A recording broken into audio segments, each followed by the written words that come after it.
Hello viewers, welcome to English for My World, communicating confidently. Well, we suggest when we meet people, we try to suggest our friends, our classmates, colleagues, acquaintances. We try to suggest our equals in our day-to-day life. We also try to take suggestions from them. So that means we make suggestions, we also take suggestions from our friends, our classmates, equals, acquaintances, and friends. So this session is all about asking for suggestions and giving suggestions. So let us start how to ask for suggestions and let us know how to give suggestions in different contexts and in different situations. Well, suggesting someone need not be only older people to younger ones or only seniors to juniors. It can be all these equals that I spoke about. And when we ask for suggestion, at times it is a direct question by using all the helping verbs, auxiliary verbs such as, could you please tell me how to go about? Could you please direct me what to do? Could you please help me how to go about? Where to go, what to do, how to do this? All these things are asking for suggestion directly. Now, indirect questions to take the suggestion or ask the suggestion of the opposite person can be, I don't know what to do in this situation. I am thoroughly confused. I am thoroughly baffled. I really don't know what to do. So this is indirectly asking the other person to help you what to do in that specific situation or in that particular situation. Right. Now, we have been learning English through contexts, different situations. So in this program too, we are going to learn how to ask for suggestions or how to give suggestions based on 3 or 4 different kinds of contexts. The first context here is Ranjit and Ankit are 2 friends. Ankit, he was supposed to go to Chennai. He missed his train, so he returned by auto, and Ranjit sees Ankit getting down the auto or coming out of the auto. Ranjit starts the conversation. Remember, whoever strikes the conversation first acquires the mastery of language first. So be the first to strike the conversation first. Ranjit asks Ankit, Ankit, how come you are here? You were supposed to be on the train to Chennai. Ankit says, well, I am supposed to be, or I was supposed to be, but I missed my train. Ranjit responds, reacts, my goodness. Ankit says, I don't know what to do. I am supposed to report to my office tomorrow at 10 o'clock in Chennai. Ranjit says, Ranjit shouts back, if I were you, I would have taken the next bus to Chennai. I repeat, if I were you, I would have taken the next bus to Chennai. Ankit says, I think I should have done that. Anyway, let me go now. Let me catch the next bus to Chennai. Ankit says, thank you. Ranjit responds by saying thank you, bye, happy journey. Now in this context, in this situation, we see Ankit missing the train. So in that situation, he is asking for the suggestion of Ranjit. And Ranjit, in the interest of Ankit, is offering a suggestion by saying that if I were you, I would have taken the next bus to Chennai. Let us look at the target language expressions or target language phrases that are used in this context and the conversation that took place between Ranjit and Ankit. Let us see. I am going to write those phrases and expressions for your understanding and for your easy recalling on the board. Please pay attention. Well, when Ankit was getting out of the auto, Ranjit asked him, "How come you are here?" So the first word here is, how come you are here? It's a question. How come? What is this I am seeing? You were supposed to be on the train to Chennai, right? Then when Ankit responded to Ranjit's question, he said, I was supposed to be. I was supposed to be. But I missed it. I missed the train. Remember, missed is in past tense. I don't know what to do now, says Ankit. And Ranjit comes to the help of Ankit by saying, if I were you, I would take the next bus to Chennai. So remember, in this sentence, we are also learning the second conditional clause, that is hypothetical, imaginary, or unreal. Something like, if I were a bird, I would fly high in the sky. So this second conditional clause, if I were in your place, if I were you, I would not have come back home. I would take the next bus to Chennai. This is something important in this context. If I were you, meaning if I were in your place.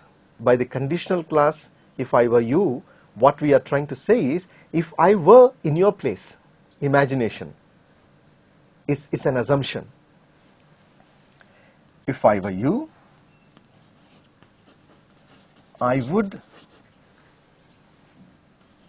take the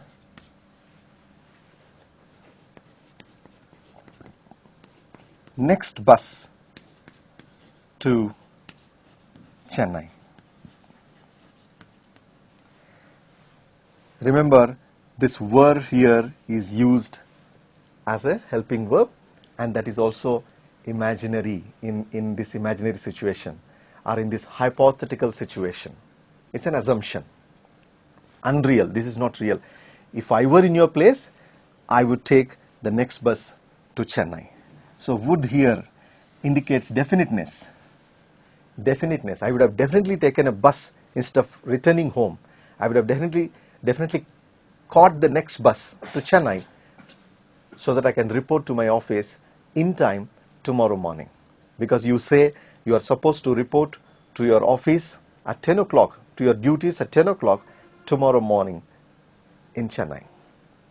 So in these sentences, in this context, we look at all these phrases and expressions such as, I was supposed to, how come you are here?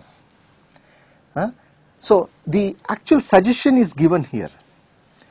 The actual suggestion is given by Ranjit to Ankit in this sentence by saying, if I were you, I would take the next bus to Chennai, if I were in your place. So when Ranjit gives a suggestion, Ankit is accepting it by saying, I think I should do that. I think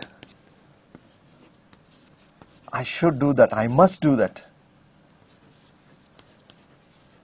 And by saying that, Ankit goes to the bus station to catch the next bus to Chennai. by thanking Ranjit for his suggestion. Ankit says, thank you very much for your suggestion. And Ranjit reacts by saying, you are most welcome. My pleasure. Pleasure is mine. Or simply pleasure. Any of these responses are possible in this situation. So politeness, use of lots of auxiliary verbs or helping verbs such as could I, can I, and also use of the conditional clause. Conditional clauses. If I were there, if I were you, I would have done this. I would not have returned. I would have caught a bus to Chennai. Use of all these conditional clauses in suggesting somebody. Remember them, and these are very, very important. One, in day-to-day spoken communication. These are also useful in your email writing, because nowadays nobody is writing letters on hard copies, or nobody is writing letters on papers except in maybe government offices or official letters. So even in your email writing, these phrases and expressions, these sentences, these structures will be highly and immensely useful. Listen, recall, and use them in the actual situation. Now I am gradually moving to the other situation or the other context where a teacher is speaking to her student. Teacher is speaking to her student. The name of the student is Bhavana. Well, when she looked at Bhavana, when the teacher looked at Bhavana, Bhavana was looking very dull and unhealthy. And the teacher asks Bhavana, Bhavana, what is wrong with you? You look so pale and dull. You look so unhealthy. You look so washed away. What happened? Remember, washed away is a new phrase that I am introducing to all of you in this session. So, washed away is something like you look so pale and dull and unhealthy. What's wrong with you? The student responds to her teacher. Bhavana is responding to her teacher. She is reacting to the question of her teacher by saying, ma'am, I have had a very bad headache for 1 month. I have been suffering from a very bad headache for 1 month. The teacher says, I think that is something very serious, because when you have been suffering from such headache for 1 month, I think you should see a doctor. Why don't you make an appointment with the doctor? Why don't you see a doctor? Is the suggestion of the teacher to Bhavana, her student. Bhavana thanks her teacher for her suggestion by saying, thank you teacher, thank you ma'am for your kind suggestion. I think I'll make an appointment with the doctor this afternoon. I'll see him today. And the teacher says, you are most welcome, or just welcome. In this situation again, the important phrase that we observe is washed away. You look so washed away. What's wrong with you?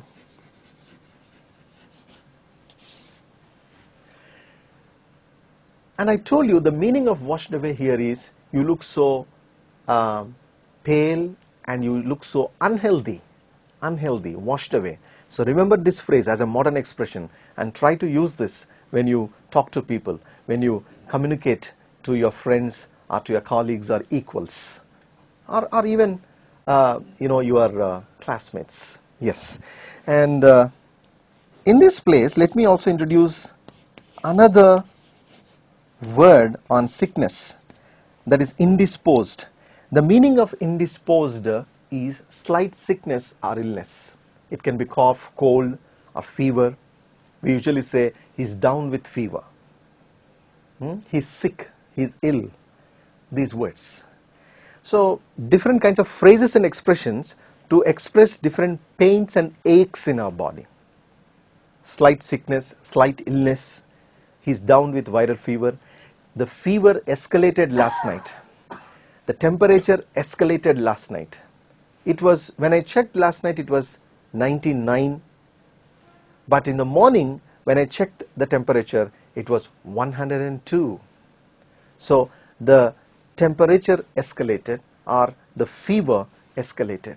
The suggestion that the teacher offers to her student Bhavana in this context that I introduced just now is, I think you should see a doctor.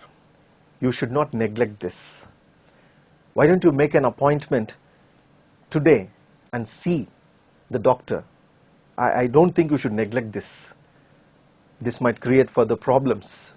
So is the suggestion of the teacher to her student Bhavana, and Bhavana very politely and obediently obeys the suggestion, or accepts the suggestion and makes an appointment with the doctor and sees the doctor. That is context 2 or situation 2. I have something to talk on, maybe a hostel situation. For instance, two friends who are in a boys' hostel. Imagine one of the friends' name is Niranjan and the other friend's name is Sagar. Now Niranjan is speaking to Sagar. You have lost your calculator.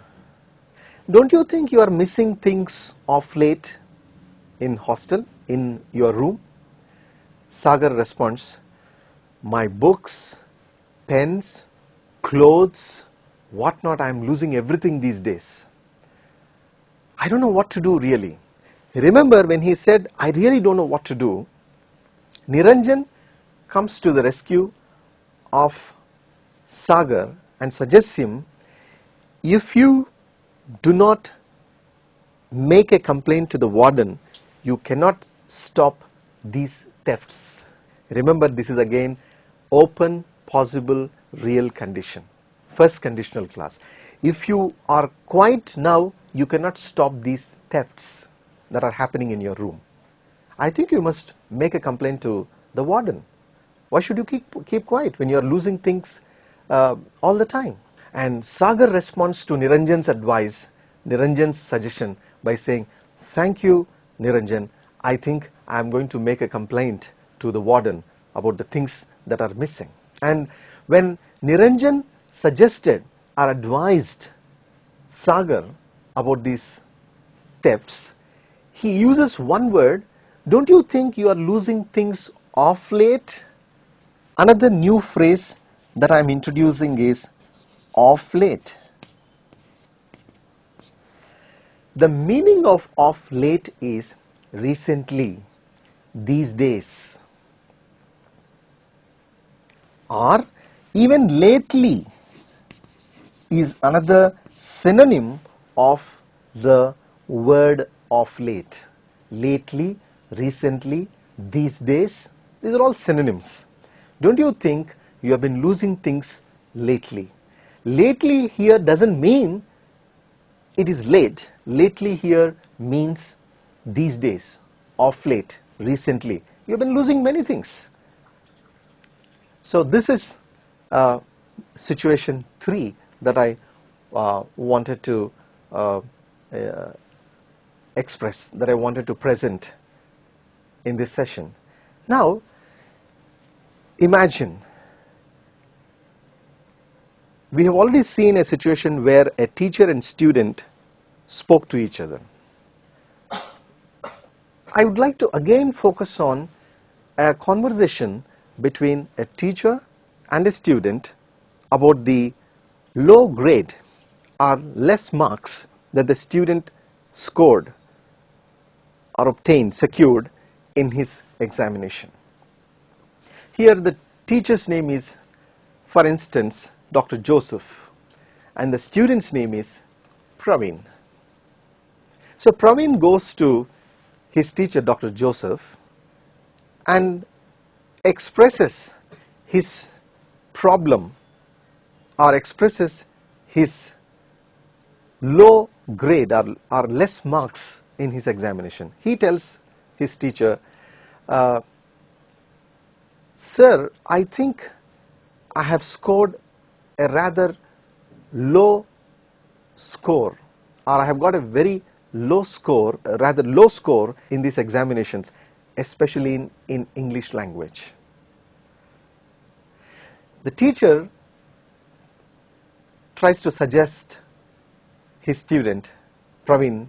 Dr. Joseph suggests Praveen by saying, I think you should build up your vocabulary to score good marks, or to achieve a decent grade in English language. Praveen asks his teacher very enthusiastically, well, how can I do that, sir? And the teacher tells him, you should learn at least 2 new words every day. Try to learn at least 2 new words each day. Reader's Digest. This is a magazine where you will find a section on vocabulary, a section on word power with the meanings and usage of those words. I think you should read this magazine regularly and you can improve. It will be very helpful. You must try reading Reader's Digest, which is an English language magazine. This is the suggestion of Dr. Joseph, the teacher, to his student Praveen. And Praveen thanks very politely and he says, definitely sir, I am going to read Reader's Digest, I am going to practice the section on word power and learn at least 2 new words each day as you suggested. Praveen walks out of Dr. Joseph's room by thanking him. He says, thank you sir, and Joseph responds to him by saying, you're welcome, you're most welcome, or my pleasure. So in this context, again we have seen 2-3 new words or phrases or expressions, and those phrases and expressions are, the teacher suggested Praveen to build up his vocabulary, to build up his vocabulary. So what is building up vocabulary? To improve his vocabulary, to develop his vocabulary. That is building up. And when Praveen asked Joseph, how can I do that? He suggested him to read Reader's Digest and learn those new words, at least 2 new words each day, so that he can score a better grade, or he can achieve a better grade. He can score good marks in the forthcoming examinations.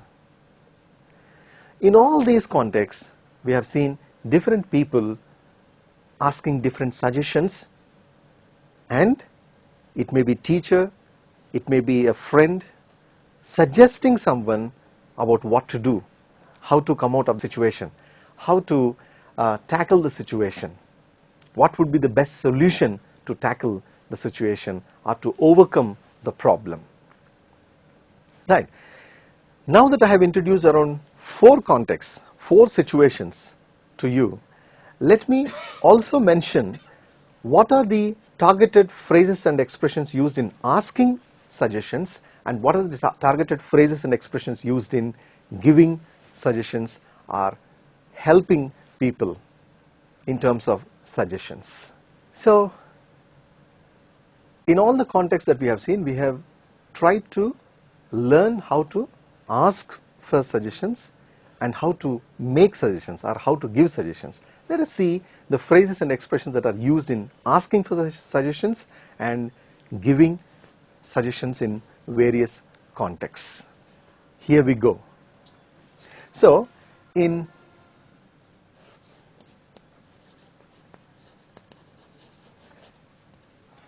asking suggestions, the phrases and expressions that can be used are, indirectly it is, I don't know what to do. I really don't know what to do. I am really confused. That means you are indirectly asking your friend or your colleague or your classmate to come to your rescue, to help you by giving a suggestion, to support you by giving a suggestion. I am really confused. I don't know what to do. By using these helping verbs, could you please help me? Okay, could you please help me? What to do? How to go about? How to go about it? Whom to approach? What would be the best solution to this? Could you please help me? May I take your help? May I request you for your suggestion? All these are about asking for suggestions. Now when you give suggestions,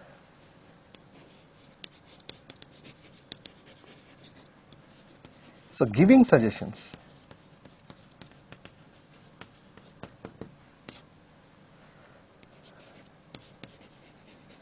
I think you should make a complaint. Make a complaint. Do not keep quiet. The problem cannot be solved by remaining quiet. I think you should make some noise. Giving suggestion. Another important thing, it is time you made a complaint. It is time you made a complaint. It is high time you made a complaint. Now, similarly, if I were you,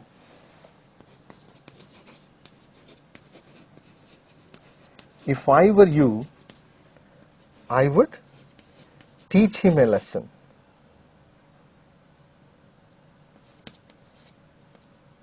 I would teach him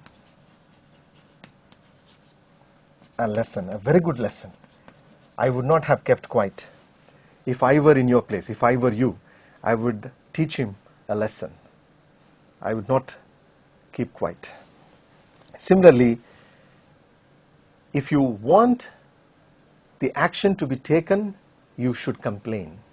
Another conditional clause. If you want the action to be taken, you must complain. You should complain.